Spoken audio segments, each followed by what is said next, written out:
मुर्शिद सोना सोना सोना मेरा कि जिहदी जिद्दां दी सोच हुंदी है, जिद्दां दी समझ हुंदी है, जिद्दां दी भावना हुंदी है, मालक कहंदे है ओनू उदां दा ही फल मिलदा है। हुण जरा समझो इसनूं कि तुसी जैसी सोच, जैसी समझ, जैसी भावना लैके मालिक दे दरबार च आए हो, तुहानू वैसा ही फल मिलना है। या समझ लो तुसी जैसी सोच, जैसी समझ, जैसी फीलिंग अपने अंदर रखोगे, वैसा ही तुहानू जीवन च रिजल्ट मिलता चला जाना है। हुण जरा समझना, सोच, समझ और फीलिंग, ये तीन चीज़ां मालकां ने अपने वचनां च क्यों कहियां? क्योंकि सोच असीं कह दिंदे हां कि ज़्यादातर इंसान के अंदर नैगेटिव सोचां ही चलदियां है कि पता नहीं की होना है, किते आ माड़ा ना हो जाए, वो माड़ा ना हो जाए। हुण इहनूं जिहड़ी हर वेले चलदी है, इहनूं सोच कह दिंदे हां। फिर उस तो अगली चीज़ मालकां ने कहा समझ, क्योंकि समझ आ जाती है किसी चीज़ नूं समझना, किसी चीज़ नूं समझण दी कोशिश करनी। और तीसरी चीज़ उन्होंने कही भावना। भावना यानी अंदरले भाव, जिद्दां बंदा कहंदा मेरी भावना मैं तैनूं बड़ा प्यार करदा, मैं तेरे नाल दिलों जुड़िया होया है। ये समझ नहीं है, ये सोच नहीं है, ये है अंदर दी फीलिंग। हुण इहनूं दूसरे तरीके नाल थोड़ा समझा दईए कि तिन्नां चीज़ां दी मालकां ने गल कीती, तां इहनूं समझाउण वास्ते असीं थोड़ा जिहा श्री कृष्ण के जीवन की गल करांगे। जरा समझना कि तीन चीज़ां दी मालकां ने गल कीती है, तां तीन चीज़ां समझ लो, तीन प्रकार की बुद्धि हुंदी है, तीन प्रकार की बुद्धि हुंदी है। क्योंकि मालकां दे सूत्र नूं समझाउण वास्ते सानूं एक एग्जाम्पल देनी पैनी है कि तीन प्रकार की बुद्धि हुंदी है। पहली नीचम, नीच बुद्धि, दूसरी मध्यम, मिडल बुद्धि, और तीसरी उत्तम, उत्तम बुद्धि। हुण जरा समझना कि नीचम बुद्धि नूं असीं दुर्बुद्धि भी कह सकते हैं, मध्यम बुद्धि नूं असीं अर्जित बुद्धि कह सकते हैं, और उत्तम बुद्धि नूं असीं गुणिका बुद्धि कह सकते हैं। गुणिका यानी गुण प्राप्त करने वाला। जरा ध्यान देना, हुण जिद्दां दी इंसान दी बुद्धि हुंदी है, इंसान नूं फल भी वैसा ही मिलता है। हुण दुर्बुद्धि यानी नीचम बुद्धि किहदी सी? जिद्दां समझ लो कि नीचम बुद्धि सी दुर्योधन दी।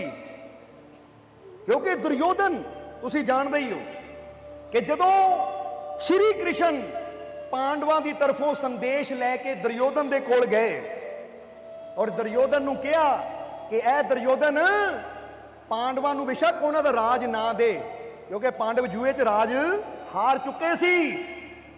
हुण जदों 14 साल का बनवास पूरा हो गया तो श्री कृष्ण उन्हां वल्लों गए कि हुण राज बेशक ना दे, इन्हां नूं 5 पिंड ही दे दे, 5 गांव दे दे। हुण जदों दूत बन के श्री कृष्ण पांडवां वल्लों गए दुर्योधन नूं समझाण, तो हुण दुर्योधन नूं श्री कृष्ण बारे सब कुछ पता सी, उन्हां दी ताकत दा भी पता सी, ये कौन है की है, सब कुछ दुर्योधन नूं पता सी। पर सब कुछ पता होंदे होए भी दुर्योधन ने उन्हां दी गल नहीं मन्नी, बल्कि अपने सैनिकां नूं हुक्म कर दिता कि कृष्ण नूं कैद कर लो। जिले दरबार विच कृष्ण ने कहा 5 गांव दे दे, तो दुर्योधन ने कहा सी 5 गांव की, मैं तो सूई दे नक्के बराबर जमीन नहीं देनी, जगह नहीं देनी। फिर श्री कृष्ण ने समझाने की कोशिश की तो दुर्योधन नूं क्रोध आ गया, तो दुर्योधन ने अपने सैनिकां नूं कहा कृष्ण नूं कैद कर लो। सब कुछ पता होंदे होए भी कि कृष्ण कोई मामूली इंसान नहीं है, पर फिर भी कृष्ण नूं जदों कैद करन दा हुक्म दिता, तो जो श्री कृष्ण ने उत्थे अपना रूप दिखाया, तो बाद चों कहंदे दुर्योधन डर गया। हुण जरा समझना, हुण दुर्योधन दी बुद्धि नूं असीं की कह सकते हैं? दुर्बुद्धि। दुर्योधन दी दुर्बुद्धि, नीचम बुद्धि। नीचम बुद्धि किहनूं कहा जाता है? कि जो परमात्मा नूं या उहदे प्यारिਆਂ दी ताकत नूं, रब दे प्यारे फकर संत फकीर गुरुआं रहबरां दी ताकत नूं वो समझदा ही नहीं है। ये जानते होया भी कि वो किहड़ी पदवी दे मालिक है, फिर भी उन्हां दा अपमान करदा है। और फिर हाल भी की हुंदा है, जिन्हां दी बुद्धि नीच हुंदी है, दुर्बुद्धि हुंदी है दुर्योधन वाली, जो नहीं समझिया श्री कृष्ण नूं, जो नहीं समझते संतां फकीरां नूं, और उन्हां दा अपमान करदे आ, फिर उन्हां दा हाल भी दुर्योधन वाला हुंदा है। सब कुछ गवा के, सब कुछ हार के फिर मिट्टी च मिल जाता है, यानी बचदा ही पल्ले कुछ नहीं। क्योंकि दुर्योधन दे 100 भरा सी, वो भी मरे, होर उहदे संगी साथी भी मरे, राज भी गया, ਔਰ ਆਪਣੀ ਵੀ ਉਹਦੀ ਦੁਰਗਤੀ ਹੋਈ ਔਰ ਅੰਤ ਵਿੱਚ ਆਪ ਵੀ ਮਿੱਟੀ ਚਲਾ ਗਿਆ। ਹੁਣ ਜ਼ਰਾ ਸੋਚੋ, ਇੱਕ ਇੱਥੇ ਜਵਾਬ ਦੇਣਾ ਕਿ ਦੁਰਯੋਧਨ ਸਭ ਕੁਝ ਗਵਾ ਬੈਠਾ, ਆਪਣਾ ਰਾਜ, ਆਪਣੇ ਭਰਾ, ਆਪਣਾ ਪਰਿਵਾਰ, ਆਪਣਾ ਆਪ। ਤਾਂ ਹੁਣ ਜ਼ਰਾ ਜਵਾਬ ਦਿਓ, ਉਹ ਕਿਹੜੀ ਚੀਜ਼ ਸੀ? ਕਿਹਾ ਜਾਂਦਾ ਕਿ ਇੱਕ ਚੀਜ਼ ਦੀ ਵਜ੍ਹਾ ਨਾਲ ਹੀ ਦੁਰਯੋਧਨ ਨੇ ਸਭ ਕੁਝ ਗਵਾ ਲਿਆ। ਉਹ ਕਿਹੜੀ ਇੱਕ ਚੀਜ਼ ਸੀ? ਜਵਾਬ ਦੇ ਦਿਓ। ਹੁਣ ਇਹ ਤਾਂ ਦੱਸ ਕੇ ਹਟੇ ਆ, ਦੁਰਬੁੱਧੀ। ਕਿਉਂਕਿ ਉਹਦੀ ਬੁੱਧੀ, ਉਹਦੀ ਸਮਝ ਜਿਹੜੀ ਸੀ, ਅਸੀਂ ਉਹਨੂੰ ਕਹਿ ਸਕਦੇ ਹਾਂ ਕਿ ਇਹ ਸਭ ਤੋਂ ਨੀਚ ਜਿਹੜਾ ਆਂਦਾ ਨਾ, ਪ੍ਰਥਮ, ਯਾਨੀ ਜਿਹਨੂੰ ਕਹਿੰਦੇ ਨੀਚਮ ਬੁੱਧੀ। ਦੁਰਯੋਧਨ ਉਹ ਬੁੱਧੀ ਦਾ ਮਾਲਕ ਸੀ ਕਿ ਉਹ ਸਮਝ ਹੀ ਨਹੀਂ ਪਾਇਆ ਕਿ ਮੇਰੇ ਅੱਗੇ ਕੌਣ ਹੈ, ਤਾਂ ਇਹਦੇ ਕੋਲੋਂ ਮੈਂ ਕਿਸ ਤਰ੍ਹਾਂ ਸਭ ਕੁਝ ਲੈ ਸਕਦਾ। ਇਸ ਲਈ ਅਗਰ ਤੁਸੀਂ ਵੀ ਚਾਹੁੰਦੇ ਹੋ ਕਿ ਸਾਡੇ ਜੀਵਨ 'ਚ ਕੋਈ ਤਕਲੀਫ, ਕੋਈ ਦੁੱਖ, ਕੋਈ ਪਰੇਸ਼ਾਨੀ ਨਾ ਆਵੇ, ਤਾਂ ਸਭ ਤੋਂ ਪਹਿਲਾਂ ਇਹ ਯਾਦ ਰੱਖਣਾ ਕਿ ਸਾਨੂੰ ਇਹ ਨੀਚਮ ਬੁੱਧੀ, ਦੁਰਬੁੱਧੀ ਦਾ ਤਿਆਗ ਕਰਨਾ ਪਏਗਾ। ਔਰ ਫਿਰ ਦੂਸਰੀ ਬੁੱਧੀ ਜਿਹਨੂੰ ਕਿਹਾ ਜਾਂਦਾ ਮੱਧਮ, ਜਾਂ ਕਹਿ ਲਈਏ ਅਰਜਿਤ ਬੁੱਧੀ। ਅਰਜਿਤ ਬੁੱਧੀ ਕਿਹਦੇ ਕੋਲ ਸੀ? ਅਰਜਿਤ ਬੁੱਧੀ ਸੀ ਅਰਜੁਨ ਦੇ ਕੋਲ।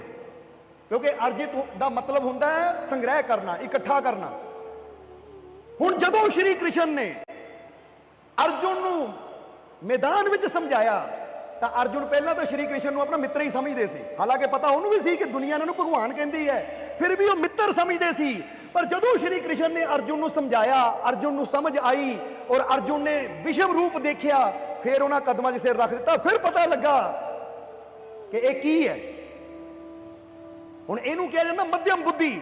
ਮੱਧਮ ਬੁੱਧੀ ਦਾ ਮਤਲਬ ਹੁੰਦਾ ਕਿ ਬੰਦੇ ਨੂੰ ਪਤਾ ਨਹੀਂ ਹੁੰਦਾ, ਪਰ ਜਦੋਂ ਦੱਸਿਆ ਜਾਵੇ ਤਾਂ ਉਹ ਸਮਝ ਲੈਂਦਾ ਹੈ ਔਰ ਫਿਰ ਉਹਦਾ ਲਾਭ ਲੈਣਾ ਸ਼ੁਰੂ ਕਰ ਦਿੰਦਾ ਹੈ। ਅਰਜੁਨ ਨੇ ਸਮਝਿਆ ਤਾਂ ਫਿਰ ਦੇਖੋ ਸ਼੍ਰੀ ਕ੍ਰਿਸ਼ਨ ਦਾ ਕਿੱਦਾਂ ਲਾਭ ਲਿਆ, ਕਿ ਸ਼੍ਰੀ ਕ੍ਰਿਸ਼ਨ ਨੇ ਹਰ ਜਗ੍ਹਾ ਉਹਦਾ ਸਾਥ ਦਿੱਤਾ ਔਰ ਅੰਤ ਵਿੱਚ ਜਿੱਤ ਕਿਹਦੀ ਹੋਈ? ਅਰਜੁਨ ਦੀ। ਹੁਣ ਤੁਸੀਂ ਵੀ ਜੇ ਜਿੱਤਣਾ ਚਾਹੁੰਦੇ ਹੋ ਤਾਂ ਅਸੀਂ ਵੀ ਸੰਤ ਫਕੀਰਾਂ ਦੇ ਵਚਨਾਂ ਨੂੰ ਸਮਝਣਾ ਹੈ, ਉਹਨੂੰ ਅਰਜਿਤ ਕਰਨਾ ਹੈ, ਉਹ ਗਿਆਨ ਨੂੰ ਆਪਣੇ ਅੰਦਰ ਲੈਣਾ ਹੈ ਔਰ ਫਕੀਰਾਂ ਦੇ ਰੁਤਬੇ ਨੂੰ ਸਮਝਣਾ ਹੈ। ਫਿਰ ਸਾਡੀ ਵੀ ਹਰ ਜਗ੍ਹਾ ਜਿੱਤ ਹੋਏਗੀ। ਇਸ ਲਈ ਇਹਨੂੰ ਕਹਿੰਦੇ ਮੱਧਮ ਬੁੱਧੀ। ਫਿਰ ਸਭ ਤੋਂ ਉੱਤਮ ਬੁੱਧੀ ਕਿਹਨੂੰ ਕਿਹਾ ਜਾਂਦਾ ਹੈ? ਉੱਤਮ ਬੁੱਧੀ, ਜਿਹਨੂੰ ਗੁਣਿਕਾ ਬੁੱਧੀ ਵੀ ਕਿਹਾ ਜਾਂਦਾ। ਗੁਣਿਕਾ ਦਾ ਮਤਲਬ ਹੁੰਦਾ ਗੁਣਾਂ ਨੂੰ ਗ੍ਰਹਿਣ ਕਰਨ ਵਾਲਾ। ਇਹ ਗੁਣਿਕਾ ਬੁੱਧੀ ਕਿਹਦੇ ਅੰਦਰ ਸੀ? ਇਹ ਗੁਣਿਕਾ ਬੁੱਧੀ ਸੀ ਕੁਬਜਾ ਦੇ ਅੰਦਰ। ਕੁਬਜਾ ਕੰਸ ਦੀ ਦਾਸੀ ਸੀ ਕੁਬਜਾ, ਜਿਹਨੂੰ ਕੁੱਬ ਪਿਆ ਹੋਇਆ ਸੀ। ਉਹਦਾ ਕੰਮ ਕੀ ਹੁੰਦਾ ਸੀ? ਉਹਨੇ ਫੁੱਲਾਂ ਦੀ ਮਾਲਾ ਤਿਆਰ ਕਰਨੀ, ਤਾਜ਼ੇ ਤਾਜ਼ੇ ਫੁੱਲ ਚੁਣਨੇ, ਉਹਨਾਂ ਦੀ ਮਾਲਾ ਤਿਆਰ ਕਰਨੀ ਕੰਸ ਦੇ ਗਲ 'ਚ ਪਾਉਣ ਨੂੰ, ਕਿਉਂਕਿ ਕੰਸ ਇੱਕ ਰਾਜਾ ਸੀ ਜੋ ਸ਼੍ਰੀ ਕ੍ਰਿਸ਼ਨ ਦੇ ਮਾਮਾ ਵੀ ਸੀ। ਹੁਣ ਪਹਿਲੀ ਵਾਰ ਜਦੋਂ ਸ਼੍ਰੀ ਕ੍ਰਿਸ਼ਨ ਮਥੁਰਾ ਨਗਰੀ ਦੇ ਅੰਦਰ ਆਏ ਤਾਂ ਮਥੁਰਾ ਨਗਰੀ ਨੂੰ ਦੇਖ ਰਹੇ ਹੈ, ਘੁੰਮ ਰਹੇ ਹੈ, ਸਵੇਰ ਦਾ ਸਮਾਂ। ਉਧਰ ਕੁਬਜਾ ਸਵੇਰੇ ਸਵੇਰੇ ਬਾਗ ਦੇ ਵਿੱਚੋਂ ਫੁੱਲਾਂ ਦਾ ਹਾਰ ਤਿਆਰ ਕਰਕੇ ਥਾਲ 'ਚ ਰੱਖ ਕੇ ਲੈ ਕੇ ਜਾ ਰਹੀ ਹੈ ਕੰਸ ਵਾਸਤੇ। ਪਰ ਜਿੱਦਾਂ ਹੀ ਉਹਦੀ ਨਜ਼ਰ ਸ਼੍ਰੀ ਕ੍ਰਿਸ਼ਨ ਤੇ ਪਈ, ਜਿੱਦਾਂ ਹੀ ਉਹਦੀ ਨਜ਼ਰ ਸ਼੍ਰੀ ਕ੍ਰਿਸ਼ਨ ਤੇ ਪਈ, ਸ਼੍ਰੀ ਕ੍ਰਿਸ਼ਨ ਨੇ ਮੁਸਕਰਾ ਕੇ ਉਹਦੇ ਵੱਲ ਦੇਖਿਆ ਤਾਂ ਉਹਨੂੰ ਭਗਵਾਨ ਦੀ ਝਲਕ ਮਿਲੀ ਕਿ ਇਹ ਕੋਈ ਸਧਾਰਨ ਇਨਸਾਨ ਨਹੀਂ ਹੈ, ਇਹਦੇ ਅੰਦਰੋਂ ਤਾਂ ਮੈਨੂੰ ਭਗਵਾਨ ਦੀ ਝਲਕ ਮਿਲ ਰਹੀ ਹੈ। ਉਹਨਾਂ ਉਹ ਫੁੱਲਾਂ ਦਾ ਹਾਰ ਜੋ ਕੰਸ ਵਾਸਤੇ ਰੱਖਿਆ ਸੀ, ਸ਼੍ਰੀ ਕ੍ਰਿਸ਼ਨ ਦੇ ਗਲੇ 'ਚ ਪਾ ਦਿੱਤਾ। ਹੁਣ ਕੁਬਜਾ ਨੂੰ ਕਿਸੇ ਨੇ ਸਮਝਾਇਆ ਨਹੀਂ ਕਿ ਕੌਣ ਹੈ। ਦੁਰਯੋਧਨ ਨੂੰ ਪਤਾ ਸੀ, ਉਹ ਫਿਰ ਵੀ ਨਹੀਂ ਸਮਝਿਆ। ਅਰਜੁਨ ਨੂੰ ਪਤਾ ਸੀ, ਪਰ ਉਹਨੂੰ ਸਮਝਾਉਣਾ ਪਿਆ। ਹੁਣ ਕੁਬਜਾ ਨੂੰ ਤਾਂ ਪਤਾ ਹੀ ਨਹੀਂ ਸੀ, ਉਹਨਾਂ ਤਾਂ ਕ੍ਰਿਸ਼ਨ ਬਾਰੇ ਕਦੀ ਸੁਣਿਆ ਹੀ ਨਹੀਂ ਸੀ। ਬਸ ਉਹਨਾਂ ਦੇਖਿਆ ਔਰ ਦੇਖ ਕੇ ਹੀ ਉਹਦੇ ਦਿਲ ਨੇ ਮਹਿਸੂਸ ਕਰ ਲਿਆ ਕਿ ਇਹ ਤਾਕਤ ਕੋਈ ਛੋਟੀ ਨਹੀਂ ਹੈ। ਉਹ ਗਈ ਜਾ ਕੇ ਹਾਰ ਸ਼੍ਰੀ ਕ੍ਰਿਸ਼ਨ ਦੇ ਗਲ 'ਚ ਪਾਤਾ। ਤਾਂ ਸ਼੍ਰੀ ਕ੍ਰਿਸ਼ਨ ਵੀ, ਕਿਉਂਕਿ ਉਹਨਾਂ ਨੂੰ ਪਤਾ ਸੀ ਇਹ ਹਾਰ ਕਿਹਦੇ ਵਾਸਤੇ ਲੈ ਕੇ ਜਾ ਰਹੀ ਹੈ, ਤਾਂ ਸ਼੍ਰੀ ਕ੍ਰਿਸ਼ਨ ਨੇ ਮੁਸਕਰਾ ਕੇ ਕਿਹਾ ਕਿ ਇਹ ਸੁੰਦਰੀ, ਹੁਣ ਜਰਾ ਗੌਰ ਕਰਨਾ, ਸ਼੍ਰੀ ਕ੍ਰਿਸ਼ਨ ਨੇ ਉਹਨੂੰ ਸੁੰਦਰੀ ਕਿਹਾ, ਹਾਲਾਂਕਿ ਉਹਨੂੰ ਕੁੱਬ ਪਿਆ ਹੋਇਆ ਸੀ। ਔਰ ਜਿਹਨੂੰ ਕੁੱਬ ਪਿਆ ਹੋਵੇ ਉਹਨੂੰ ਲੋਕ ਕਹਿੰਦੇ ਬਦਸੂਰਤ, ਪਰ ਸ਼੍ਰੀ ਕ੍ਰਿਸ਼ਨ ਨੇ ਉਹਨੂੰ ਕੀ ਕਿਹਾ? ਸੁੰਦਰੀ। ਕਹਿੰਦੇ ਇਹ ਸੁੰਦਰੀ, ਤੂੰ ਇਹ ਕੀ ਕੀਤਾ? ਜੋ ਤੂੰ ਕੰਸ ਰਾਜੇ ਦੇ ਵਾਸਤੇ ਹਾਰ ਬੁਣਿਆ ਸੀ, ਪਿਰੋਇਆ ਸੀ, ਉਹ ਮੇਰੇ ਗਲ 'ਚ ਪਾ ਦਿੱਤਾ। ਤੈਨੂੰ ਪਤਾ ਇਹਦੀ ਸਜ਼ਾ ਤੈਨੂੰ ਮੌਤ ਵੀ ਹੋ ਸਕਦੀ ਹੈ, ਕਿਉਂਕਿ ਮੈਂ ਕੰਸ ਦਾ ਦੁਸ਼ਮਣ ਹਾਂ। ਕੰਸ ਮੈਨੂੰ ਮਾਰਨਾ ਚਾਹੁੰਦਾ। ਜੇ ਉਹਨੂੰ ਪਤਾ ਲੱਗ ਗਿਆ ਕਿ ਇਹਨਾਂ ਮੇਰੇ ਦੁਸ਼ਮਣ ਦੇ ਗਲ 'ਚ ਹਾਰ ਪਾਇਆ ਜੋ ਮੇਰੇ ਵਾਸਤੇ ਤਿਆਰ ਕੀਤਾ ਸੀ, ਉਹ ਤੇਰੀ ਜਾਨ ਵੀ ਲੈ ਸਕਦਾ ਹੈ। ਤਾਂ ਕੁਬਜਾ ਨੇ ਹੱਥ ਜੋੜੇ, ਕਹਿੰਦੀ ਮਹਾਰਾਜ ਸੱਚ ਦੱਸਾਂ, ਕਿੰਨੇ ਸਾਲ ਹੋ ਗਏ ਮੈਨੂੰ ਫੁੱਲਾਂ ਨੂੰ ਪਿਰੋ ਕੇ ਮਾਲਾ ਤਿਆਰ ਕਰਕੇ ਕੰਸ ਦੇ ਗਲ 'ਚ ਪਾਉਂਦੇ ਹਨ। ਪਰ ਕੰਸ ਦੇ ਗਲ 'ਚ ਜਦ ਵੀ ਮੈਂ ਉਹ ਹਾਰ ਦੇਖਦੀ ਆ ਤਾਂ ਮੈਨੂੰ ਕੰਸ ਦੇ ਅੰਦਰੋਂ ਪਾਪ ਹੀ ਪਾਪ ਨਜ਼ਰ ਆਉਂਦੇ ਆ ਕਿ ਇੰਨਾ ਪਾਪੀ ਬੰਦਾ, ਪਾਪੀ ਦੇ ਗਲ 'ਚ ਇੰਨੇ ਸਾਲ ਹੋ ਗਏ ਹਾਰ ਪਾਉਂਦਿਆਂ ਨੂੰ, ਅੱਜ ਪਹਿਲੀ ਵਾਰ ਤੁਸੀਂ ਮੈਨੂੰ ਮਿਲੇ ਹੋ, ਤੁਹਾਨੂੰ ਦੇਖ ਕੇ ਤੁਹਾਡੇ ਅੰਦਰੋਂ ਭਗਵਾਨ ਦੀ ਝਲਕ ਮਿਲੀ ਹੈ। ਅੱਜ ਮੈਨੂੰ ਪਤਾ ਲੱਗਾ ਕਿ ਮੇਰੀ ਮਾਲਾ ਪਰੋਈ ਸਫਲ ਹੋ ਗਈ, ਕਿਉਂਕਿ ਅੱਜ ਮੈਂ ਭਗਵਾਨ ਦੇ ਗਲ 'ਚ ਮਾਲਾ ਪਾਈ ਹੈ। ਹੁਣ ਮੇਰੀ ਜਾਨ ਵੀ ਚਲੀ ਜਾਵੇ ਤਾਂ ਮੈਨੂੰ ਪਰਵਾਹ ਨਹੀਂ, ਮੈਂ ਕਹੂੰਗੀ ਮੇਰਾ ਜਨਮ ਸਫਲ ਹੋ ਗਿਆ। ਇੱਕ ਵਾਰ ਹੀ ਸਹੀ ਮੈਂ ਕਿਸੇ ਐਸੇ ਦੇ ਗਲ 'ਚ ਤਾਂ ਪਾਈ ਨਾ ਜਿਹਦੇ ਅੰਦਰੋਂ ਭਗਵਾਨ ਦੀ ਝਲਕ ਮਿਲਦੀ ਹੈ। ਜਰਾ ਸਮਝਣਾ, ਹੁਣ ਇਹ ਗੁਣਿਕਾ ਸੀ, ਗੁਣਿਕਾ ਯਾਨੀ ਗੁਣਾਂ ਨੂੰ ਸਮਝਣ ਵਾਲੀ। ਹੁਣ ਜਰਾ ਗੌਰ ਕਰਨਾ, ਸ਼੍ਰੀ ਕ੍ਰਿਸ਼ਨ ਦੇ ਅੰਦਰੋਂ ਉਹਨੂੰ ਕੀ ਨਜ਼ਰ ਆਇਆ? ਉਹ ਕਹਿੰਦੀ ਮੈਨੂੰ ਤੁਹਾਡੇ ਅੰਦਰੋਂ ਭਗਵਾਨ ਨਜ਼ਰ ਆਇਆ, ਭਗਵਾਨ ਦੀ ਝਲਕ ਪਈ। ਹੁਣ ਅਸੀਂ ਇੱਕ ਗੱਲ ਤੁਹਾਨੂੰ ਵੀ ਕਹਿਣਾ ਚਾਹਾਂਗੇ, ਭਗਵਾਨ ਤਾਂ ਤੁਹਾਡੇ ਸਭ ਦੇ ਅੰਦਰ ਵੀ ਹੈ, ਪਰ ਕੀ ਕਰੀਏ, ਤੁਸੀਂ ਕੋਈ ਇਦਾਂ ਦਾ ਕਰਮ ਹੀ ਨਹੀਂ ਕਰਦੇ ਕਿ ਦੂਜੇ ਨੂੰ ਤੁਹਾਡੇ ਚੋਂ ਭਗਵਾਨ ਦੀ ਝਲਕ ਨਜ਼ਰ ਆਵੇ। ਇਹ ਯਾਦ ਰੱਖੋ, ਭਗਵਾਨ ਯਾਨੀ ਪ੍ਰਮਾਤਮਾ ਪ੍ਰਭੂ ਤੁਹਾਡੇ ਸਭ ਦੇ ਅੰਦਰ ਹੈ। ਹੁਣ ਭਗਵਾਨ ਕਿਹਨੂੰ ਕਹਿੰਦੇ, ਜਰਾ ਜਵਾਬ ਦਿਓ ਸਾਨੂੰ। ਭਗਵਾਨ ਕਹਿੰਦੇ ਕਿਹਨੂੰ ਹੈ? ਅਸੀਂ ਕਿਉਂ ਕਹਿ ਰਹੇ ਹਾਂ ਕਿ ਭਗਵਾਨ ਤੁਹਾਡੇ ਸਾਰਿਆਂ ਦੇ ਅੰਦਰ ਹੈ? ਕਿਉਂਕਿ ਭਗਵਾਨ ਦਾ ਮਤਲਬ ਕੀ ਹੁੰਦਾ, ਜਰਾ ਇਹਨੂੰ ਸਮਝ ਲਈਏ ਪਹਿਲਾਂ। ਭਗਵਾਨ ਦਾ ਮਤਲਬ ਹੁੰਦਾ ਹੈ, ਪਹਿਲਾਂ ਆਂਦਾ ਭਾ ਯਾਨੀ ਭੱਬਾ, ਭਗਵਾਨ। ਪਹਿਲਾ ਕਿਹੜਾ ਅਕਸ਼ਰ ਹੁੰਦਾ ਹੈ? ਭ, ਭੱਬਾ, ਪੰਜਾਬੀ 'ਚ ਭੱਬਾ ਕਹਿੰਦੇ ਹੁੰਦੇ। ਔਰ ਭੱਬੇ ਤੋਂ ਕੀ ਬਣਦਾ ਹੈ? ਭੂਮੀ, ਭੂਮੀ ਯਾਨੀ ਧਰਤੀ। ਫਿਰ ਅਗਲਾ ਅਕਸ਼ਰ ਹੈ ਗ, ਗਾ ਯਾਨੀ ਗੱਗਾ, ਗੱਗੇ ਤੋਂ ਬਣਦਾ ਹੈ ਗगन, गगन यानी आकाश। फिर अगे आता वाह यानी वावा, वावे तो बनता है वायु यानी हवा। फिर ਉਹਦੇ ਨਾਲ ਆਂਦਾ ਕੰਨਾ ਜੋ ਆਦੀ ਆਵਾਜ਼ ਦਿੰਦਾ ਹੈ भगवान, जो आदि आवाज दिंदा है वो तो की बनता है अग्नि, अग्नि यानी अग। और ना तो की बनता है नीर, नीर यानी पानी। यानी भगवान का मतलब है जल वायु पृथ्वी अग्नि आकाश, ये पंज तत्त। और ये पंज तत्त सारे दे अंदर है। तो दरो दसो हुण भगवान साडे अंदर होया या नहीं? जवाब दिओ सानू। ਅਸੀਂ ਤਾਂ ਸੋਚ ਲੈਂਦੇ ਭਗਵਾਨ ਕੋਈ ਦਾੜੀ ਵਾਲਾ ਹੋਣਾ, ਕੋਈ 올ਡ ਜਿਹਾ ਬਜ਼ੁਰਗ ਜਿਹਾ ਬੰਦਾ ਬੈਠਾ ਹੋਣਾ ਉੱਥੇ ਆਸਮਾਨ ਤੇ, ਉੱਥੇ ਆ ਭਗਵਾਨ। ਪਰ ਦੱਸਿਆ ਗਿਆ ਭਗਵਾਨ ਦਾ ਮਤਲਬ ਜੋ ਸਾਰੀ ਕੁਦਰਤ ਅੰਦਰ ਮੌਜੂਦ ਹੈ, ਕਿਉਂਕਿ ਹਰ ਚੀਜ਼ ਨਾ ਪੰਜਾਂ ਤੱਤਾਂ ਤੋਂ ਤਾਂ ਬਣੀ ਹੈ। ਬੋਲੋ ਇਹ ਤੋਂ ਹੀ ਬਣੀ ਹੈ ਕਿ ਨਹੀਂ? ਜੇ ਤੁਸੀਂ ਪੇੜ ਪੌਦੇ ਦੇਖਦੇ ਹੋ ਕਿੱਥੋਂ ਬਣਦੇ ਆ, ਉਹਦੇ ਅੰਦਰ ਮਿੱਟੀ ਦਾ ਤੱਤ ਵੀ ਹੈ, ਜਲ ਦਾ ਤੱਤ ਵੀ ਹੈ, ਅਗਨੀ ਦਾ ਤੱਤ ਵੀ ਹੈ। ਤਾਂ ਹੀ ਤਾਂ ਲੱਕੜ ਨਾਲ ਲੱਕੜ ਰਗੜੋ ਤਾਂ ਅਗਨੀ ਪ੍ਰਗਟ ਹੋ ਜਾਂਦੀ ਹੈ, ਕਿਉਂਕਿ ਪਹਿਲੇ ਸਮੇਂ ਇਦਾਂ ਹੀ ਅੱਗ ਵਾਲੀ ਜਾਂਦੀ ਸੀ। इसलिए भगवान यानी पंज तत्व, भूमि, गगन यानी आकाश, वायु यानी हवा, अग्नि यानी अग और नीर यानी जल। ये पंज तत्व मिलके ही भगवान बनता है।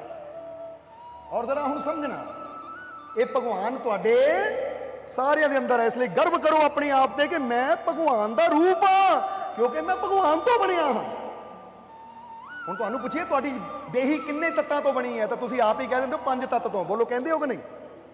ਸੁਣਿਆ ਕਿ ਨਹੀਂ ਕਿ ਮੇਰੀ ਬੰਦਾ ਕਹਿੰਦਾ ਮੇਰੀ ਸ਼ਰੀਰ ਦੇਹੀ, ਮੇਰਾ ਸ਼ਰੀਰ ਪੰਜ ਤੱਤ ਤੋਂ ਬਣਿਆ ਹੈ। ਇਹ ਪੰਜ ਤੱਤ ਮਿਲ ਕੇ ਹੀ ਕਹਿੰਦੇ ਭਗਵਾਨ ਦੇ ਗੁਣ ਹੈ। ਸੋ ਭਗਵਾਨ ਤਾਂ ਤੁਹਾਡੇ ਸਾਰਿਆਂ ਦੇ ਅੰਦਰ ਹੈ, ਪਰ ਉਹ ਭਗਵਾਨ ਅੰਦਰ ਤਾਂ ਸਾਰਿਆਂ ਦੇ ਹੈ। ਪਰ ਕੀ ਕਰੀਏ, ਅਸੀਂ ਉਹ ਕਰਮ ਹੀ ਨਹੀਂ ਕਰਦੇ ਕਿ ਦੂਜਿਆਂ ਨੂੰ ਸਾਡੇ ਅੰਦਰਲਾ ਭਗਵਾਨ ਨਜ਼ਰ ਆਵੇ। ਬੰਦਾ ਕਰਮ ਹੀ ਉਹ ਕਰਦਾ ਹੈ ਕਿ ਦੂਜਿਆਂ ਨੂੰ ਬੰਦੇ ਦੇ ਅੰਦਰਲਾ ਸ਼ੈਤਾਨ ਨਜ਼ਰ ਆਉਂਦਾ ਹੈ, ਜੋ ਕਿ ਹੈ ਨਹੀਂ ਉਹ ਦਿਖਾ ਦਿੰਦੇ ਆ, ਤਾਂ ਜੋ ਹੈ ਉਹ ਦਿਖਾਉਂਦੇ ਹੀ ਨਹੀਂ। ਹੁਣ ਸ਼ੈਤਾਨ ਕਿਤੇ ਨਹੀਂ ਹੈ, ਉਹ ਅਸੀਂ ਦਿਖਾ ਦਿੰਦੇ ਆ ਕਿ ਹਾਂ ਵੀ ਬੁਰੇ ਕਰਮ ਕਰਕੇ। ਕਿਉਂਕਿ ਇੱਕ ਗੱਲ ਯਾਦ ਰੱਖੋ, ਜੇ ਅੰਦਰ ਭਗਵਾਨ ਹੋਵੇ ਤਾਂ ਸ਼ੈਤਾਨ ਨਹੀਂ ਹੋ ਸਕਦਾ। ਪਰ ਤੁਹਾਡੀ ਬੁਰੀ ਕਰਨੀ ਹੀ ਦੂਜੇ ਨੂੰ ਸਾਬਿਤ ਕਰ ਦਿੰਦੀ ਕਿ ਇਹ ਸ਼ੈਤਾਨ ਦਾ ਰੂਪ ਹੈ। इसलिए अगर भगवान अंदर है तो अपनी करनी ऐसी करो, अपने कर्म ऐसे करो कि तुहाडे अंदरों वो भगवान की झलक मिले। जिदा गणिका नूं यानी कुबजा नूं श्री कृष्ण नूं देखदियां ही कि वो सब नाल मुस्कुरा के बोल रहे सी, वो सब नूं हस के बुला रहे सी, वो सब नूं प्यार दे रहे सी। तां जिथे मुस्कुराहट होवे, हसी होवे, प्रेम होवे, उत्थे तां भगवान की झलक मिलती है। इसलिए जदों कुबजा ने देखिया तां उहनूं लगा कि वाकई ये है भगवान, क्योंकि सबनों खुशियां देना भगवान का ही काम है। सब दे जीवन च प्यार भरना ਭਗਵਾਨ ਦਾ ਹੀ ਕੰਮ ਹੈ। ਜੇ ਤੁਸੀਂ ਵੀ ਇਹ ਸੋਚ ਲਵੋ ਕਿ ਮੈਂ ਸਭ ਨੂੰ ਖੁਸ਼ੀਆਂ ਦੇਣੀਆਂ ਹੈ, ਸਭ ਦੇ ਜੀਵਨ 'ਚ ਪਿਆਰ ਭਰਨਾ ਹੈ, ਤਾਂ ਤੁਸੀਂ ਵੀ ਭਗਵਾਨ ਦੇ ਮਾਰਗ ਤੇ ਜਾ ਰਹੇ ਹੋ, ਕਿਉਂਕਿ ਇਹੀ ਕੰਮ ਤਾਂ ਪਰਮਾਤਮਾ ਦਾ ਹੈ। ਸਮਝ ਰਹੇ ਹੋ ਕਿ ਨਹੀਂ?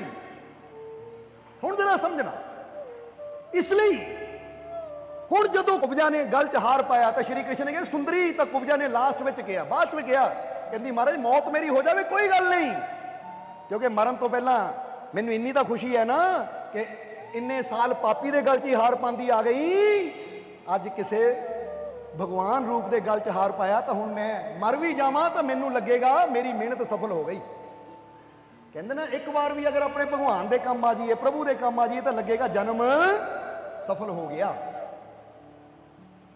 ਹੁਣ ਕੁਬਜਾ ਕਹਿੰਦੀ ਕਿ ਮਹਾਰਾਜ ਮੈਨੂੰ ਦੱਸੋ, ਮੈਂ ਤਾਂ ਕੁਬੜੀ ਆ, ਤੁਸੀਂ ਮੈਨੂੰ ਸੁੰਦਰੀ ਕਿਉਂ ਕਿਹਾ? ਤਾਂ ਉਸ ਵੇਲੇ ਸ਼੍ਰੀ ਕ੍ਰਿਸ਼ਨ ਕਹਿੰਦੇ ਦਰਅਸਲ ਤੂੰ ਬਹੁਤ ਸੋਹਣੀ ਹੈ। ਉਹ ਕਹਿੰਦੀ ਮਹਾਰਾਜ ਦੇਖੋ ਮੇਰਾ ਸਰੀਰ ਕੁੱਬ ਨਿਕਲਿਆ ਹੋਇਆ ਹੈ, ਕਮਰ ਮੇਰੀ ਝੁਕੀ ਹੋਈ ਹੈ, ਮੁੰਦੀ ਹੋ ਕੇ ਮੈਂ ਤੁਰਦੀ ਹਾਂ, ਤੁਸੀਂ ਕਹਿੰਦੇ ਹੋ ਬੜੀ ਸੁੰਦਰ ਹੈ ਤੂੰ, ਕਿੱਥੇ ਹੈ ਮੇਰੀ ਸੁੰਦਰਤਾ? ਤਾਂ ਉਸ ਵੇਲੇ ਸ਼੍ਰੀ ਕ੍ਰਿਸ਼ਨ ਨੇ ਕਿਹਾ ਅਸੀਂ ਤੇਰਾ ਸਰੀਰ ਨਹੀਂ ਦੇਖ ਰਹੇ, ਅਸੀਂ ਤੇਰੇ ਸਰੀਰ ਦੀ ਗੱਲ ਨਹੀਂ ਕਰਦੇ, ਅਸੀਂ ਗੱਲ ਕਰਦੇ ਹਾਂ ਤੇਰੇ ਮਨ ਦੀ, ਕਿਉਂਕਿ ਤੂੰ ਸੁੰਦਰ ਹੈ, ਤੇਰੀਆਂ ਅੱਖਾਂ ਨਿਰਮਲ ਹੈ, ਤਾਂ ਹੀ ਤਾਂ ਤੂੰ ਮੇਰੇ ਅੰਦਰ ਭਗਵਾਨ ਨੂੰ ਦੇਖ ਲਿਆ। ਜੇ ਤੇਰੇ ਅੰਦਰ ਉਹ ਦੇਖਣ ਵਾਲੀ ਅੱਖ ਨਾ ਹੁੰਦੀ, ਉਹ ਸੁੰਦਰਤਾ ਨਾ ਹੁੰਦੀ, ਤੇਰਾ ਮਨ ਸਾਫ਼ ਨਾ ਹੁੰਦਾ, ਤਾਂ ਤੈਨੂੰ ਭਗਵਾਨ ਦੀ ਝਲਕ ਕਦੀ ਮਿਲਣੀ ਨਹੀਂ ਸੀ, ਕਿਉਂਕਿ ਭਗਵਾਨ ਤਾਂ ਹਰ ਜਗ੍ਹਾ ਹੈ, ਪਰ ਉਹਦੀ ਝਲਕ ਉਹਨਾਂ ਨੂੰ ਮਿਲਦੀ ਹੈ ਜਿਨ੍ਹਾਂ ਦਾ ਮਨ ਸਾਫ਼ ਹੋਵੇ। ਹੁਣ ਤੁਸੀਂ ਜੇ ਭਗਵਾਨ ਨੂੰ ਦੇਖਣਾ ਚਾਹੁੰਦੇ ਹੋ, ਪਰਮਾਤਮਾ ਨੂੰ ਦੇਖਣਾ ਚਾਹੁੰਦੇ ਹੋ, ਤਾਂ ਫਿਰ ਉਹਨੂੰ ਦੇਖਣ ਵਾਸਤੇ ਸਾਨੂੰ ਕੀ ਕਰਨਾ ਪਏਗਾ? ਕਰ ਲੈ ਦਿਲ ਦੀ ਸਫਾਈ ਜੇ ਦੀਦਾਰ ਚਾਹੀਦਾ। ਉਹਨੂੰ ਦੇਖਣ ਵਾਸਤੇ ਆਪਣੇ ਦਿਲ ਨੂੰ ਸਾਫ਼ ਕਰਨਾ ਪਏਗਾ, ਆਪਣੇ ਮਨ ਨੂੰ ਨਿਰਮਲ ਕਰਨਾ ਪਏਗਾ, ਫਿਰ ਹੀ ਸਾਨੂੰ ਉਹਦਾ ਦੀਦਾਰ ਹੋਏਗਾ, ਫਿਰ ਹੀ ਅਸੀਂ ਉਹਦੀ ਝਲਕ ਦੇਖ ਸਕਦੇ ਹਾਂ। ਤਾਂ ਉਸ ਵੇਲੇ ਸ਼੍ਰੀ ਕ੍ਰਿਸ਼ਨ ਨੇ ਕਿਹਾ ਅਸੀਂ ਤੇਰੇ ਸਰੀਰ ਦੀ ਗੱਲ ਨਹੀਂ ਕਰ ਰਹੇ, ਅਸੀਂ ਤੇਰੀ ਆਤਮਾ ਨੂੰ ਦੇਖ ਰਹੇ ਹਾਂ, ਤੇਰੇ ਮਨ ਨੂੰ ਦੇਖ ਰਹੇ ਹਾਂ ਕਿ ਤੇਰਾ ਮਨ ਬੜਾ ਸੁੰਦਰ ਹੈ। ਔਰ ਯਾਦ ਰੱਖ, ਜਿਹਦਾ ਮਨ ਸੁੰਦਰ ਹੋਵੇ ਉਹਦਾ ਤਨ ਉਹ ਵੀ ਸੁੰਦਰ ਹੋ ਜਾਂਦਾ ਹੈ। ਦੇਖ ਸਾਡੀ ਤਰਫ, ਕਹਿ ਕੇ ਸ਼੍ਰੀ ਕ੍ਰਿਸ਼ਨ ਉਹਦੇ ਮੋਢੇ ਪਕੜੇ, ਉਹਦੇ ਪੰਜਿਆਂ ਤੇ ਆਪਣੇ ਪੰਜੇ ਰੱਖੇ ਔਰ ਫੜ ਕੇ ਇਦਾਂ ਖਿੱਚ ਕੇ ਸਿੱਧਾ ਕਰ ਦਿੱਤਾ ਉਹਨੂੰ। ਕਹਿੰਦੇ ਲੈ ਜੇ ਤੇਰਾ ਮਨ ਸੁੰਦਰ ਹੈ ਤਾਂ ਅੱਜ ਤੋਂ ਤੇਰਾ ਸਰੀਰ ਵੀ ਸੁੰਦਰ ਹੋ ਗਿਆ। ਜਰਾ ਸਮਝਣਾ। ਔਰ ਇੱਥੇ ਤੁਹਾਨੂੰ ਇਸ਼ਾਰਾ ਕਿਉਂ ਕਰ ਰਹੇ ਹਾਂ ਕਿ ਅਸਲੀ ਸੁੰਦਰਤਾ ਇਨਸਾਨ ਦੇ ਗੁਣਾਂ ਦੀ ਹੁੰਦੀ ਹੈ, ਇਨਸਾਨ ਦੇ ਅੱਛੇ ਕਰਮਾਂ ਦੀ ਹੁੰਦੀ ਹੈ। ਜਦੋਂ ਇਨਸਾਨ ਅੱਛੀ ਕਰਨੀ ਕਰਦਾ ਤਾਂ ਕੁਦਰਤ ਉਹਨੂੰ ਵੀ ਮਦਦ ਦਿੰਦੀ ਹੈ ਔਰ ਉਹਦੀਆਂ ਜਿੰਨੀਆਂ ਕਮੀਆਂ ਹੈ ਉਹ ਸਾਰੀਆਂ ਕਮੀਆਂ ਦੂਰ ਕਰ ਦਿੰਦੀ ਹੈ। ਇਸ ਲਈ ਕੁਦਰਤ ਯਾਨੀ ਪ੍ਰਮਾਤਮਾ ਪ੍ਰਭੂ ਉਹ ਮਾਲਿਕ ਤਾਂ ਸਾਡੀ ਮਦਦ ਕਰਨ ਨੂੰ ਤਿਆਰ ਹੀ ਹੈ, ਬਸ ਆਪਣੇ ਆਪ ਨੂੰ ਐਸਾ ਬਣਾ ਲਈਏ ਕਿ ਅਸੀਂ ਉਹਦੀ ਮਦਦ ਨੂੰ ਪ੍ਰਾਪਤ ਕਰਕੇ ਆਪਣੇ ਜੀਵਨ ਨੂੰ ਸਫਲ ਬਣਾ ਸਕੀਏ। ਇਸ ਲਈ ਇਹ ਚੀਜ਼ ਨੂੰ ਹੁਣ ਯਾਦ ਰੱਖਣਾ। ਉਮੀਦ ਹੈ ਕਿ ਹੁਣ ਤੁਹਾਨੂੰ ਤਿੰਨਾਂ ਬੁੱਧੀਆਂ ਦੀ ਸਮਝ ਆ ਗਈ ਹੋਏਗੀ। ਨੀਚਮ ਬੁੱਧੀ ਯਾਨੀ ਦੁਰਬੁੱਧੀ ਜੋ ਦੁਰਯੋਧਨ ਕੋ ਸੀ, ਪਤਾ ਹੁੰਦੇ ਹੋਏ ਵੀ ਨਹੀਂ ਸਮਝਿਆ, ਸਭ ਕੁਝ ਗਵਾ ਲਿਆ। ਦੂਜੀ ਬੁੱਧੀ ਮੱਧਮ ਬੁੱਧੀ ਅਰਜਿਤ ਬੁੱਧੀ ਜੋ ਅਰਜੁਨ ਕੋਲ ਸੀ, ਪਤਾ ਸੀ ਪਰ ਸਮਝ ਨਹੀਂ ਸੀ, ਉਹਨੂੰ ਸ਼੍ਰੀ ਕ੍ਰਿਸ਼ਨ ਨੇ ਸਮਝਾਇਆ, ਸਮਝ ਆਈ ਔਰ ਫਿਰ ਉਹਨਾਂ ਸਭ ਕੁਝ ਲੈ ਲਿਆ। ਤਾਂ ਗੁਣਕਾ ਯਾਨੀ ਕੁਬਜਾ, ਉਹਨੂੰ ਸਮਝਾਉਣ ਦੀ ਵੀ ਲੋੜ ਨਹੀਂ ਪਈ, ਉਹਨੇ ਦੇਖਿਆ ਔਰ ਸਭ ਕੁਝ ਸਮਝ ਲਿਆ। ਜਿੱਦਾਂ ਸਮਝ ਲਓ ਕਿ ਇੱਕ ਬੰਦੇ ਮੂਹਰੇ ਹੀਰਾ ਰੱਖ ਦਿਓ, ਉਹਨੂੰ ਹੀਰੇ ਬਾਰੇ ਪਤਾ ਨਹੀਂ, ਉਹ ਕਹਿੰਦਾ ਹੈ ਹੀ ਪੱਥਰ, ਉਹ ਚੱਕ ਕੇ ਸੁੱਟ ਦਿੰਦਾ ਹੈ, ਉਹ ਦੁਰਯੋਧਨ ਵਾਲੀ ਬੁੱਧੀ ਹੈ ਨੀਚਮ। ਫਿਰ ਇੱਕ ਬੰਦੇ ਨੂੰ ਹੀਰਾ ਦਿਖਾਉਂਦੇ ਆ, ਉਹ ਕਹਿੰਦਾ ਕੀ ਹੈ ਇਹ, ਦੱਸਿਆ ਜਾਂਦਾ ਹੀਰਾ ਬੜਾ ਕੀਮਤੀ ਹੈ, ਹੁਣ ਉਹਨੂੰ ਸਮਝ ਆ ਗਈ ਕੀਮਤੀ ਹੈ, ਉਹ ਸੰਭਾਲ ਲੈਂਦਾ ਹੈ, ਉਹ ਅਰਜਿਤ ਬੁੱਧੀ। ਸਮਝਾਇਆ ਉਹਨੇ, ਸਮਝ ਲਿਆ।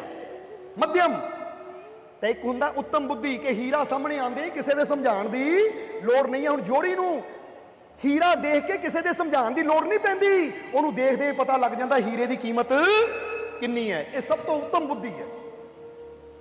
ਇਸ ਲਈ ਹੁਣ ਮਾਲਿਕ ਇਹ ਤਿੰਨਾਂ ਬੁੱਧੀਆਂ ਦੀ ਹੀ ਗੱਲ ਕਰਦੇ ਹੈ ਕਿ ਤੁਸੀਂ ਜੈਸੀ ਸੋਚ, ਜੇ ਤੁਹਾਡੀ ਸੋਚ ਹੋਏਗੀ, ਜੈਸੀ ਤੁਹਾਡੀ ਸਮਝ ਹੋਏਗੀ, ਜੈਸੀ ਤੁਹਾਡੀ ਭਾਵਨਾ ਹੋਏਗੀ, ਵੈਸਾ ਹੀ ਫਲ ਤੁਹਾਨੂੰ ਮਿਲੇਗਾ। ਇਸ ਲਈ ਆਪਣੀ ਸੋਚ ਨੂੰ ਵੀ ਅੱਛਾ ਰੱਖੋ, ਵਿਸ਼ਵਾਸ ਰੱਖੋ, ਯਕੀਨ ਰੱਖੋ, ਆਪਣੀ ਸਮਝ ਨੂੰ ਵੀ ਅੱਛਾ ਰੱਖੋ ਕਿ ਮੈਂ ਕਿਸੇ ਵੀ ਚੀਜ਼ ਦਾ ਗਲਤ ਮਤਲਬ ਨਹੀਂ ਕੱਢਣਾ, ਮੈਂ ਜਦ ਵੀ ਮਤਲਬ ਕੱਢਣਾ ਤਾਂ ਹਰ ਚੀਜ਼ ਦਾ ਅੱਛਾ ਮਤਲਬ ਕੱਢਣਾ ਹੈ। ਬੋਲੋ ਸਮਝਦੇ ਹੋ ਕਿ ਹੁਣ ਫਰਜ਼ ਕਰੋ ਇੱਕ ਬੰਦਾ ਦੂਰੋਂ ਖੜਾ ਤੁਹਾਡੇ ਵੱਲ ਦੇਖ ਰਿਹਾ ਹੈ, ਤੁਸੀਂ ਇਹ ਵੀ ਮਤਲਬ ਕੱਢ ਸਕਦੇ ਹੋ ਇਹ ਮੇਰੇ ਵੱਲ ਦੇਖ ਕਿੱਦਾਂ ਰਿਹਾ, ਬੁਰੀ ਨਜ਼ਰ ਨਾਲ ਦੇਖ ਰਿਹਾ। ਹੁਣ ਉਹਦੇ ਬਾਰੇ ਸੋਚ ਕੇ ਤੁਸੀਂ ਆਪ ਹੀ ਦੁਖੀ ਹੋਈ ਜਾਓਗੇ, ਇਹ ਕੌਣ ਹੈ, ਕਿੱਦਾਂ ਹੈ, ਤਾਂ ਤੁਸੀਂ ਇਹ ਵੀ ਸੋਚ ਸਕਦੇ ਹੋ ਅੱਛੀ ਨਜ਼ਰ ਨਾਲ ਦੇਖ ਰਿਹਾ ਹੈ। ਚੰਗਾ ਹੀ ਹੋਏਗਾ ਭਾਈ। ਹੁਣ ਦੱਸਣਾ ਕੀ ਚਾਹੁੰਦੇ ਆ, ਜੈਸੀ ਤੁਹਾਡੀ ਸਮਝ ਹੋਏਗੀ ਤੁਸੀਂ ਜਿੱਦਾਂ ਦਾ ਉਹ ਚੀਜ਼ ਨੂੰ ਦੇਖ ਕੇ ਸਮਝੋਗੇ ਉਦਾਂ ਦਾ ਹੀ ਤੁਹਾਡੇ ਜੀਵਨ ਤੇ ਅਸਰ ਹੋਣਾ ਸ਼ੁਰੂ ਹੋ ਜਾਣਾ ਹੈ। ਅਗਰ ਤੁਸੀਂ ਬੁਰਾ ਸਮਝੋਗੇ ਉਹ ਬੰਦਾ ਬੁਰਾ ਹੈ ਤਾਂ ਤੁਸੀਂ ਡਰੀ ਜਾਣਾ ਹੈ, ਤਾਂ ਅਗਰ ਵਿਸ਼ਵਾਸ ਰੱਖੋਗੇ ਚੰਗਾ ਹੈ ਤਾਂ ਫਿਰ ਤੁਹਾਨੂੰ ਇੱਕ ਹਿੰਮਤ ਮਿਲਣੀ ਹੈ, ਹੌਸਲਾ ਮਿਲਣਾ ਹੈ, ਤੁਹਾਡਾ ਡਰ ਹੀ ਖਤਮ ਹੋ ਜਾਣਾ ਹੈ।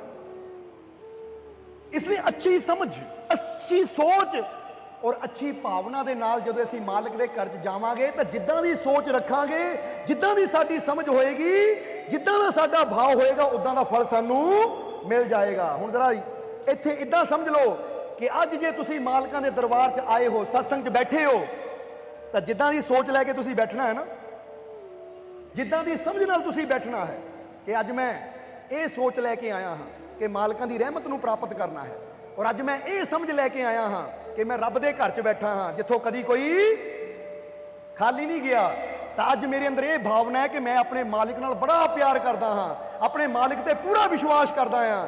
ਜਦੋਂ ਇਹ ਤਿੰਨ ਸੋਚਾਂ ਸਾਡੀਆਂ ਮਿਲ ਗਈਆਂ ਤਾਂ ਫਿਰ ਜੈਸੀ ਸਾਡੀ ਸੋਚ ਸਮਝ ਭਾਵਨਾ ਹੋਏਗੀ ਵੈਸਾ ਹੀ ਫਲ ਸਾਨੂੰ ਮਿਲ ਜਾਏਗਾ। ਹੁਣ ਇੱਕ ਗੱਲ ਕਵਾਂਗੇ ਤੁਹਾਨੂੰ, ਪਹਿਲਾਂ ਆਪਣੀ ਸੋਚ ਨੂੰ ਕਰ ਲਈਏ ਕਿ ਜੋ ਅਸੀਂ ਜੀਵਨ 'ਚ ਚਾਹੁੰਦੇ ਹਾਂ, ਸੋਚ ਲਈਏ ਕਿ ਇਹ ਮਾਲਿਕ ਮੈਂ ਤੇਰੇ ਦਰ ਤੇ ਇਸ ਚੀਜ਼ ਵਾਸਤੇ ਆਇਆ ਹਾਂ। ਹੁਣ ਦੂਸਰੀ ਗੱਲ ਕਿਹੜੀ ਹੈ, ਫਿਰ ਸਮਝ, ਇਹ ਸਮਝ ਲੈਣਾ ਹੈ ਕਿ ਉਹ ਮਾਲਿਕ ਦਾ ਦਰ ਹੈ ਜਿੱਥੋਂ ਕਦੀ ਕੋਈ ਖਾਲੀ ਨਹੀਂ ਜਾਂਦਾ। ਜੇ ਮੈਂ ਵੀ ਇੱਥੇ ਆਇਆ ਹਾਂ ਤਾਂ ਮੈਨੂੰ ਯਕੀਨ ਹੈ ਕਿ ਮੇਰੀ ਝੋਲੀ ਭਰੇਗੀ, ਮੇਰੀ ਝੋਲੀ ਖੁਸ਼ੀਆਂ ਨਾਲ ਭਰੇਗੀ। ਔਰ ਤੀਸਰੀ ਭਾਵਨਾ ਕਿ ਮੈਂ ਵਿਸ਼ਵਾਸ ਕਰਦਾ ਆਪਣੇ ਮਾਲਿਕ ਤੇ, ਮੈਂ ਆਪਣੇ ਮਾਲਿਕ ਨਾਲ ਬੜਾ ਪ੍ਰੇਮ ਕਰਦਾ ਹਾਂ, ਔਰ ਜਿੱਥੇ ਪ੍ਰੇਮ ਹੈ, ਜਿੱਥੇ ਵਿਸ਼ਵਾਸ ਹੈ, ਉੱਥੇ ਰਹਿਮਤ ਵੀ ਜ਼ਰੂਰ ਹੁੰਦੀ ਹੈ। ਇਹ ਯਾਦ ਰੱਖੋ, ਕਿਉਂਕਿ ਪ੍ਰੇਮ ਔਰ ਵਿਸ਼ਵਾਸ ਇਹੀ ਤਾਂ ਚਾਬੀ ਹੈ ਉਹਦੇ ਰਹਿਮਤ ਦੇ ਦਰਵਾਜ਼ੇ ਦੀ। ਜਦੋਂ ਇਹ ਲੱਗ ਜਾਂਦੀ ਹੈ ਤਾਂ ਇਨਸਾਨ ਵਾਸਤੇ ਰਹਿਮਤ ਦੇ ਦਰਵਾਜ਼ੇ ਖੁੱਲ ਜਾਂਦੇ ਹਨ। ਸੋਹਣਾ ਸੋਹਣਾ ਮੇਰਾ ਮੁਰਸ਼ਿਦ ਸੋਹਣਾ।